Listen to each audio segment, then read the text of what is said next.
could be making guaranteed rental income and cash flow every single month with this one real estate strategy, Section 8 rentals. And in this video, I'm going to show you exactly how to get your very first one or your next. Hey, I'm Nana, a former burnt out practicing real estate attorney, and I have done all things real estate, including being a wholesaler, a realtor.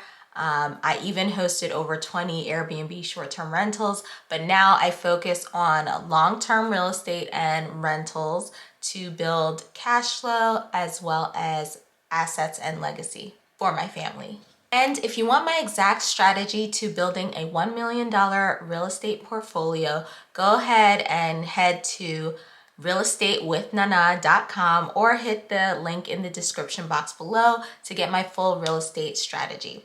So why would you want to do Section 8 and what exactly is it? Well, Section 8 is a government program that provides affordable housing to low-income people in need.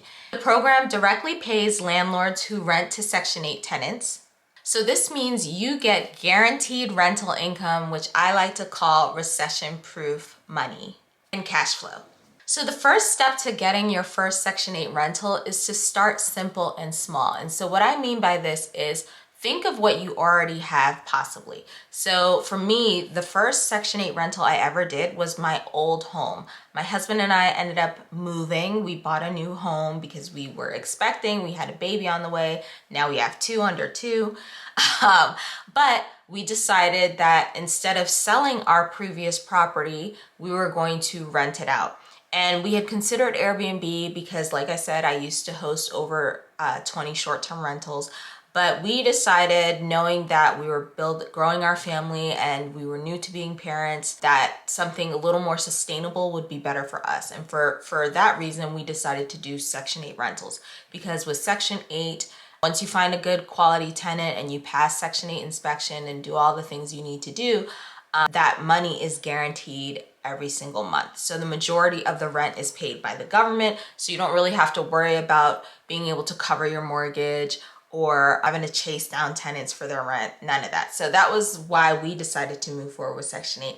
But that is how we did it. We used our last home to actually get started. So maybe you already have a rental property or you have moved or you're considering moving. Instead of necessarily selling that property, you can turn it into an asset that's going to pay you every single month until you decide to sell it or forever if you decide to keep it.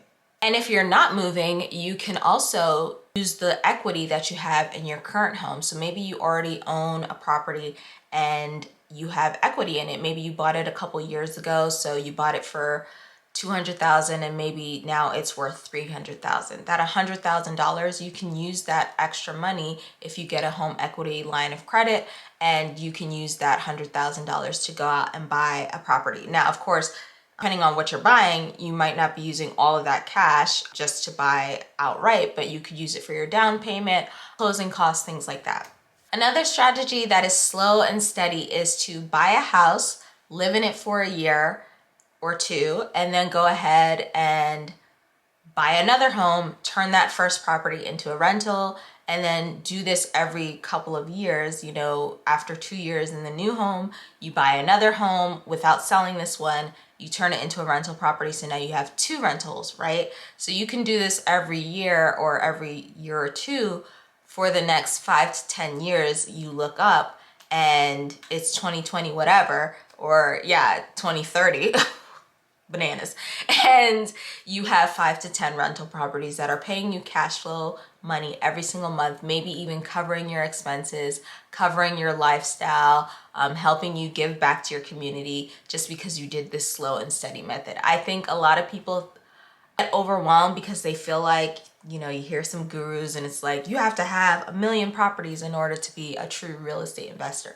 And that's not the case. All you need is one. Once you get that one first property, that allows you to start building and building from there. And if you don't already have a property, you can also utilize what I like to call investor loans. So these are loans that are not based on your income. They're not based on your credit. They're all based on the assets. So the lender is going to look at this property that you're interested in buying and say, well, can this property, if rented out, cover the mortgage and have a little bit of money extra after the fact? And if the answer is yes, they're going to lend to you based on the asset. So they're lending based on how well this asset can perform. Can it cover the mortgage and make a little money after the fact? And if the answer again is yes, they're going to lend you anywhere from like 70 to 80. Sometimes you can find 90% out there, and these are called DSCR loans. If you want to learn more about that, definitely check out my link, my strategy. Definitely get my full strategy when you go to realestatewithnana.com or just hit the link in the description box below.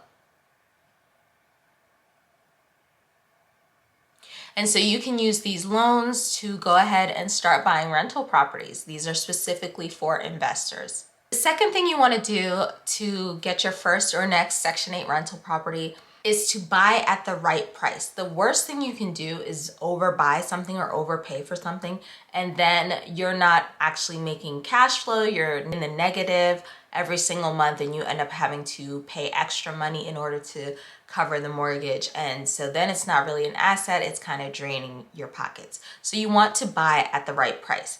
So in order to do this, if you're buying in a larger city that's a little more expensive, has a little bit more high demand, you can start to look for properties that have been on the market a little longer, right? So maybe a property has been sitting there on the market for 3 months, 6 months. That seller might be a little more open to a lower priced offer from you. And so you can start looking for deals that way. The other way to do this is to actually just buy in lower cost markets. So these are lower cost states where they still have a high demand for rentals, but the price for a property is way less than, say, in LA or New York or Washington, DC, or even Las Vegas, where I am right now. So this could be in the Midwest and sometimes like parts of the Southeast, right? So these are states like Missouri, or even the South in Alabama, Louisiana, Ohio, right? These are less expensive states. You just have to know how to buy, but you can get properties at much more discounted rate than you would in some of these bigger cities. The third thing you want to do is buy in landlord-friendly states. So this is going to be a lot of times your red states, maybe even your purple states. Nevada, for instance, where I live, is now kind of a purple state. It goes back between Republican and Democrat every couple of years, right? Or a fully red state that it leans more towards Republican. The fact of the matter is, a lot of times those states, the laws are a lot more landlord friendly. And so whatever your politics is, as a landlord and an investor, you want to be able to protect your asset. So you want states that are going to be more favorable to you as a landlord than they are to the tenant, right? You don't want to be caught in a situation as a landlord where you have done all this work, put in all this money to this property, you do have a loan on it, and so you owe a mortgage every single month, but then you have a tenant who is not paying and is just sitting there for months on end because the laws in that state are tenant friendly. So it allows them to not pay rent for months at a time before you can actually evict them or remedy the situation.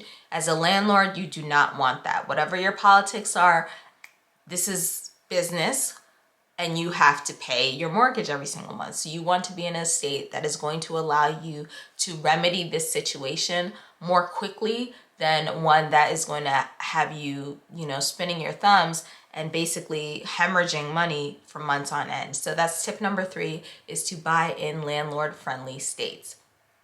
Now, if you want to learn my exact strategy for how I was able to build a $1 million rental portfolio in just under 2 years, go ahead again and check the link in the description to get my full strategy from A to Z that'll help you get started on your way.